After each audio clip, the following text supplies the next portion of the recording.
धनंजय चौधरी जिंदाबाद जिंदाबाद जिंदाबाद। धनंजय चौधरी जिंदाबाद जिंदाबाद जिंदाबाद। बेल्ट छाप जिंदाबाद जिंदाबाद जिंदाबाद। बेल्ट छाप जिंदाबाद जिंदाबाद जिंदाबाद। मेराल पूर्वी पंचायत की जनता जिंदाबाद जिंदाबाद जिंदाबाद। मेराल पूर्वी पंचायत की जनता जिंदाबाद जिंदाबाद जिंदाबाद। हमारा मुखिया कैसा हो धनंजय चौधरी जैसा हो। हमारा मुखिया कैसा हो धनंजय चौधरी जैसा हो। सबों ने मिलकर ठाना है धनंजय चौधरी को मुखिया बनाना है। सबों ने मिलकर ठाना है धनंजय चौधरी को मुखिया बनाना है। जन जन का है यही पुकार धनंजय भैया अब की बार। जन जन का है यही पुकार धनंजय भैया अब की बार। क्यों पड़े हो चक्कर में कोई नहीं है टक्कर में। क्यों पड़े हो चक्कर में कोई नहीं है टक्कर में। बेल्ट छाप जिंदाबाद जिंदाबाद जिंदाबाद। बेल्ट छाप जिंदाबाद जिंदाबाद जिंदाबाद। जी हाँ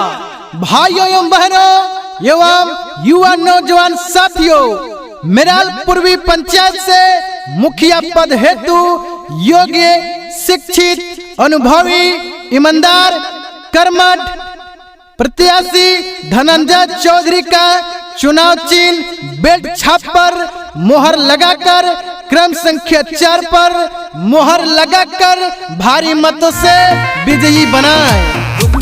गरीबन के मिट्टी पारसानी धनंजय चौधरी जीती है सच कहतानी।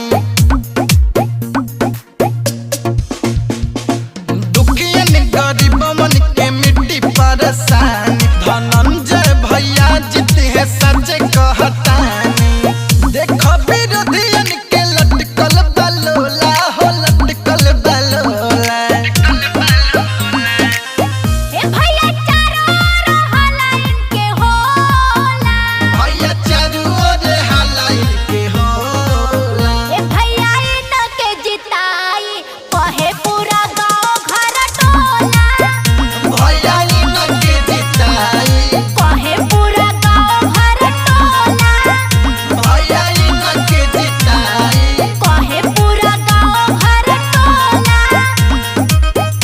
वक्त बदल देंगे, ताज बदल देंगे, वक्त के साथ साथ इतिहास बदल देंगे। मौका जो मिला इस बार मुखिया बनने का, पंचायत का विकास का रफ्तार बदल देंगे।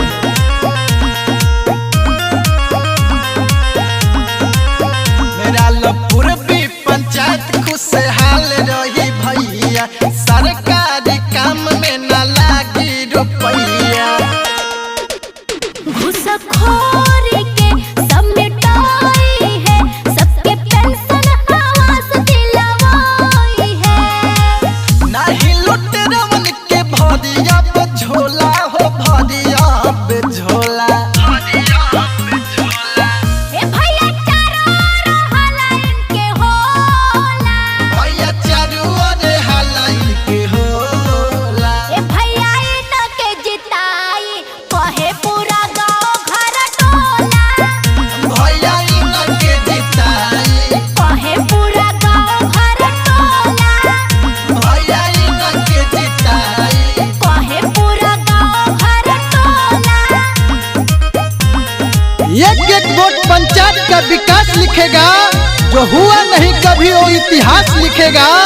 एक बार मौका देना ईमानदार प्रतिनिधि को, जो जनता का एक एक पैसा का हिसाब लिखेगा। सगरो विकास होई गौआ नगरिया, केहू न काम करे जाई बहरिया। विकास के धारा बहवोई है, सबके रोजी रोजगार दिलवाई है। सुती है विरोधी अब खाके हजमोला हो खाके हजमोला।